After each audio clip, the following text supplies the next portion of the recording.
Hello friends, आपका स्वागत है आपके अपने YouTube channel power study material पे। तो आज हम प्रतिशत का दूसरा भाग आप लोगों के सामने सॉल्व कर रहे हैं। तो देखिए, ये प्रतिशत का दूसरा जो भाग है, पहला भाग मैंने आपको दे दिया है, अगले क्लास में दे दिए होंगे। लगभग एक सप्ताह हो चुका है, तो थोड़े इस टाइम हम बिजी हो गए थे, इसलिए। तो ये देखिए, सवाल क्या है। किसी विद्यालय में छात्रों की संख्या 500 है। कोई स्कूल है, उसमें छात्र की संख्या 500 है। यदि 125 छात्र अनुपस्थित हैं, तो उपस्थित छात्र का प्रतिशत मांग रहा है। क्या बोल रहा है सवाल? छात्रों की संख्या 500 है। कोई विद्यालय है, उसमें 500 छात्र पढ़ते हैं, जिसमें से 125 छात्र अब्सेंट है। तो उपस्थित छात्र कितना है? आप इस को हम प्रतिशत पे बताए थे आपको, तो प्रतिशत पे भी आप बना सकते हैं, और प्रतिशत के साथ साथ एक ही नियम पे भी आप लोग सॉल्व इसे कर सकते हैं। तो एक ही नियम देखिए क्या है, पहले एक ही नियम समझा देते हैं, लेकिन सॉल्व करना है प्रतिशत की मेथड से, चूंकि चल रहा है प्रतिशत का। तो देखिए, 500 में 125 छात्र अनुपस्थित हैं, तो प्रेजेंट कितना है? 500 में 125 अनुपस्थित है ना, तो प्रेजेंट कितना है? तो 500 में से आप 125 घटा लीजिए, 375 होगा। क्या देख लीजिएगा आप, 375 होगा। तो देखिए, 500 में कितना छात्र? 500 में 375 छात्र प्रेजेंट है, इसलिए एक में निकालिएगा, एक में 375। और प्रतिशत का आपको परिभाषा दिए थे, किसी भी संख्या यानी मतलब प्रतिशत यानी 100वें भाग को हम प्रतिशत कहते हैं। प्रतिशत यानी 100 बताए थे आपको, याद कीजिए, आप अगले वाले वीडियो देखिए एक बार। किसी भी संख्या के 100वां भाग को हम प्रतिशत कह देते हैं, समझ रहे हैं? यदि प्रतिशत किसी भी संख्या में लगा हुआ है, तो उसके नीचे में बट्टे में क्या हो जाएगा? 100 हो जाएगा। तो चलिए 100, क्योंकि यहाँ पे प्रतिशत हम 100 पे निकालेंगे। जब भी प्रतिशत होता है तो 100 का होता है। इसको कट कीजिए, इसको कट कीजिए, आपका आंसर आ चुका है। 75% आ गया आपका आंसर, देख रहे हैं। लेकिन इस मेथड से तो हमको बस, आपको यदि कंपटीशन में कहेगा, इससे भी शॉर्ट मेथड से आपको 2 मिनट, बहुत से बहुत 15-20 सेकेंड लगेगा सवाल में, सेकेंड्स, और आपका आंसर आ गया। तो आंसर तो निकल गया भाई, निकल चुका है ना। तो चलिए, इस मेथड से तो हमको बनाना नहीं है, बनाना है प्रतिशत के मेथड से।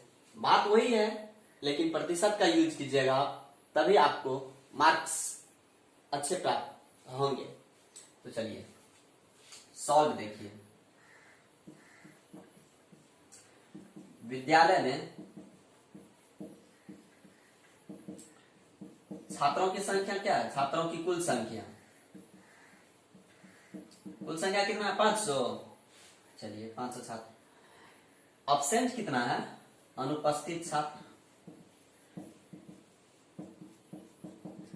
125 है क्या? तो उपस्थित कितना है?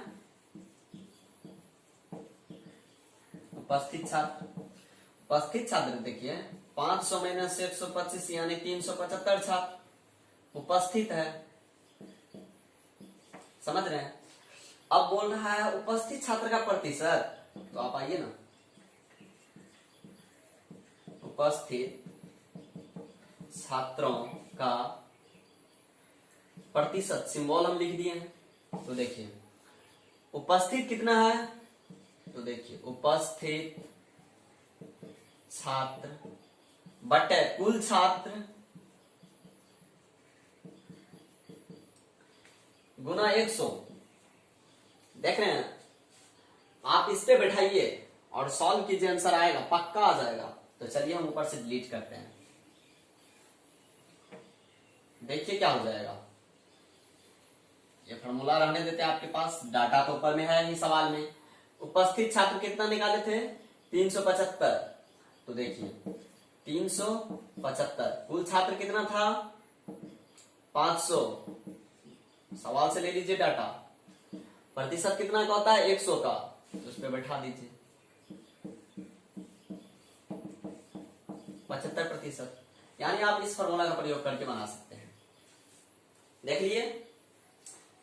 देखिए मेरे प्यारे दोस्तों, यदि आप कंपटीशन का तैयारी करते हैं तो 10 से 20 सेकंड में आंसर आएगा। और यदि नियम पूर्वक बनाना चाहते हैं मार्क्स के लिए, आप यदि कंपटीशन का तैयारी नहीं कर रहे मार्क्स बेसिस पर, तो आप इस मेथड से बनाइए, पूरा मार्क्स मिलेगा। देख लिए। तो चलिए अब दूसरे सवाल की ओर हम आप लोगों को ले चलते हैं। चलिए फ्रेंड्स, ये दूसरा सवाल है। चाय के मूल्य में 20% की कमी हो जाए, चाय के मूल्य में 20% की कमी हो जाए तो किसी आदमी की चाय की खपत में कितने प्रतिशत की वृद्धि की जानी चाहिए ताकि खर्च अपरिवर्तित रहे। मतलब खर्च में कोई परिवर्तन ना हो। कितने प्रतिशत के? देखिए बोल रहा है, पहले सवाल को 2-3 बार आप रीड कीजिए, उसके बाद सवाल समझ में आती है। चाय के मूल्य में 20% की कमी हो गई है। मतलब चाय का मूल्य पहले जितना था उसमें 20% का कमी हो। पहले 100 रुपए था तो उसमें 20 रुपए कमी हो गया। तो 100 पहले था और 20 रुपए कमी हो गया। चाय का मूल्य हुआ 80 रुपया, कमी हो जाए तो किसी आदमी की चाय की खपत में कितने प्रतिशत की वृद्धि की जानी चाहिए ताकि खर्च अपरिवर्तित रहे। मतलब बोल रहा है वृद्धि मांग रहा है यहाँ पे हमको, तो ताकि खर्च में कोई परिवर्तन ना हो। इसके लिए सबसे पहले मैं ट्रिक बताता हूँ। ट्रिक क्या है? तो बोल रहा है कितने प्रतिशत की वृद्धि ताकि खर्च अपरिवर्तित रहे। तो देखिए वृद्धि,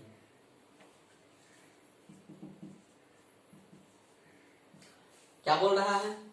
तो बोल रहा है हमको खर्च अपरिवर्तित रहे। तो खर्च में वृद्धि कितने प्रतिशत की? तो परसेंटेज में खर्च में वृद्धि तो होता है, देखिए कमी बटे 100 माइनस कमी, ठीक, गुना 100। तो देखिए कमी कितना परसेंटेज का हुआ हमको? 20 का। और देखिए 100 माइनस 20 गुना 100 होगा। इसी को आप आगे बढ़ाइए,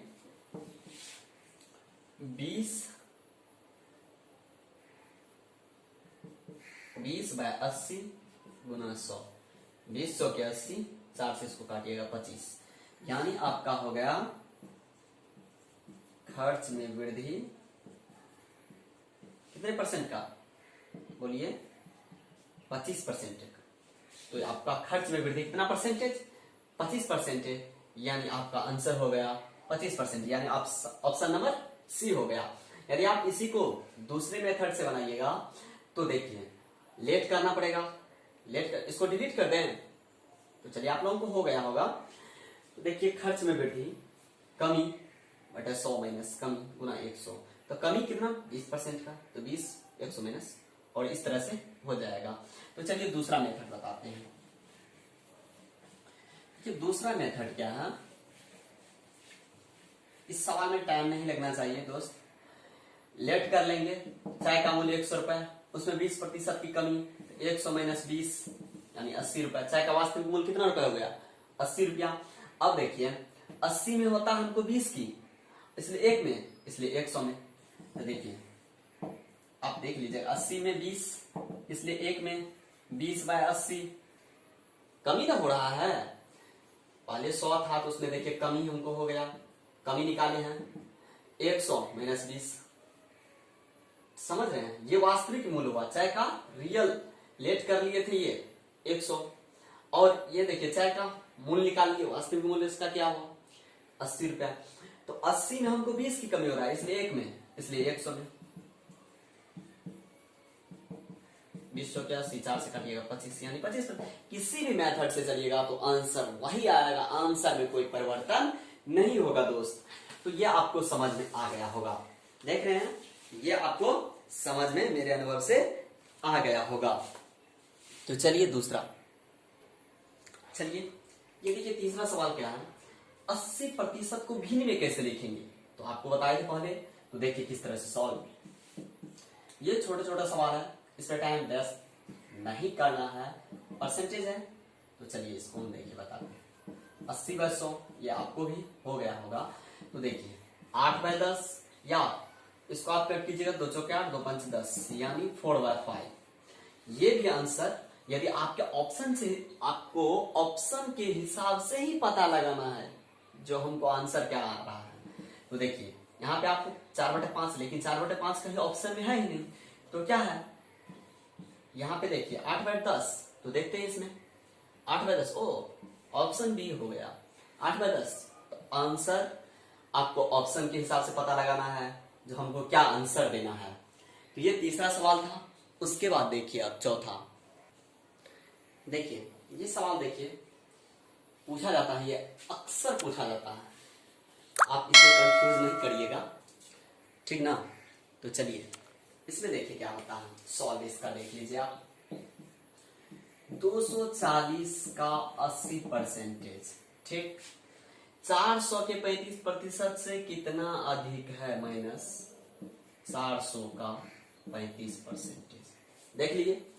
अब देखिए 240 का 80/100 माइनस 400 का 35/100, ये गया, ये गया। देख लीजिए, देखे। अब देखिए, अब आप इसको 24 × 8 कर लीजिए, माइनस 35 × 4 कर लीजिए। अब देखिए क्या होता है, 8 × 32 को 2 से 3, 8 3 8 दूना 16 3 19, 192 हुआ, माइनस 520 के 0 से 2, 4 3 12 2 14, यानी आपको 52 रुपया हो गया। कितने रुपए का, तो 52 रुपए का, 52 रुपये। तो आपको नहीं बिलीव होता तो मैं चेक कर दे रहा हूं, देखिए हुआ। तो आपका आंसर हो गया ए नंबर, इस तरह से। तो देखिए बहुत ही इजी सवाल है दोस्त, लेकिन आप सॉल्व कीजिएगा तभी तो। देखिए ये सवाल बहुत ही इंपॉर्टेंट है आपके लिए, यदि आप एक्टिव रहिए तो चलिए देखिए इसमें क्या है, बड़ी खास बात है। लेट कर लीजिए, मासिक है कितना रुपए, x रुपया, x रुपए मासिक है। और देखिए जितना रुपए मासिक बोल रहा है, मासिक आय का 75%, इसका 75% कर लीजिए। मासिक है क्या, x रुपए ना, x का 75%, 100 बटे का मतलब प्रतिशत का मतलब बटे में 100, 600 रुपए है तो 600 कर लीजिए। 25 या 75, 2500 के 100 जान दे ना। तो चलिए 3x/4 बराबर 600, इसको आप आगे बढ़ाइए। 3x बराबर 600 × 4। अब इसको यहां से लिख रहे हैं 600 4/3, 3 दूना 6, 200, यानी आपका मासिक आय हो गया 800 रुपया। कैसे हुआ, तो x का 75%, मासिक आय का 75%, हमने माना है मासिक आय x रुपया, x का 75%, तो देख लीजिए 600 रुपए बराबर कर दीजिए। 3x/4 बराबर 600, 3x बराबर 4 इस साइड आ जाएगा, वर्ज गुणन विधि जिसको आप लोग जानते होंगे, इसको इससे गुना किए, देखिए ये कोना कोनी गुना हो जाता है। तो देखिए 600 × 4 3x बराबर 3x बराबर 600 × 4, x बराबर हो जाएगा, यहाँ पे देखिए 3x क्या है, गुना में है तो इधर आ जाएगा, तो भाग में, नीचे आएगा तो भाग में हो जाएगा। तो देखिए x बराबर 600 × 4/3, तो 800 रुपए। देखिए 3 दूना 6, 200 × 4, यानी 800 रुपए, 4 दूनी 800 रुपए होगा। ऑप्शन आपका ए नंबर हो गया। इस तरह से देखिए सॉल्व। यदि आपको अच्छा लगा होगा तो कमेंट कीजिएगा। देखिए ये बहुत ही आसान सवाल है, बहुत ही आसान सवाल। क्या, तो देखिए सॉल्व। ये भिन्न है, 16/25 भिन्न है, 16/25 भिन्न है। यदि आप इसको प्रतिशत में लिखिएगा तो चलिए प्रतिशत हो गया। चलिए 16/25 × 100, लिख सकते हैं। परसेंटेज तो लगाना है, क्योंकि प्रतिशत में मांग रहा है तो परसेंटेज तो लगाना ही है। 2500 का 100, 16 के 64%, यानी आपका आंसर हो गया 64%।